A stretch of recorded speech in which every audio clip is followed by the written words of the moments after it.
संध्याकाळी 5 वाजता मी घरातनं निघालो, ऑफिसला गेलो, NDTVला मुलाखत दिली, तिथनं तळभंडारे चौकाच्या सभेला गेलो, त्या सभेपासून भारतनगरच्या सभेला गेलो, भारतनगरच्या सभेनंतर शास्त्रीनगरच्या आपूच्या उद्घाटनला गेलो, त्यानंतर वीटभट्टीच्या कॉर्नर सभेला गेलो.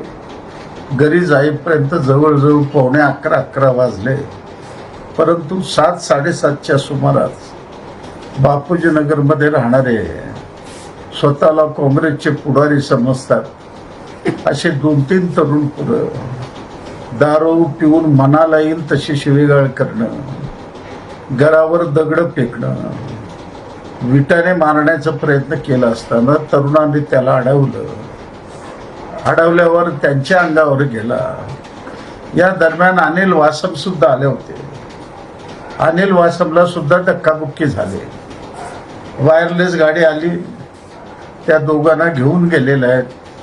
माझी मागणी आहे, हा प्राणघातक हल्ला सुद्धा भविष्यकाळात होऊ शकतो, म्हणून इतकी कडक कारवाई करा.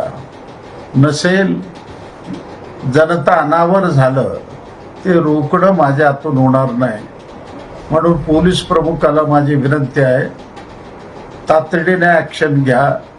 पुन्हा एकदा कुणी अशा पद्धतीचा प्रकार घडू नये, अशा पद्धतीची दक्षता पोलिसांनी घ्यावी असं मी आव्हान करत आहे.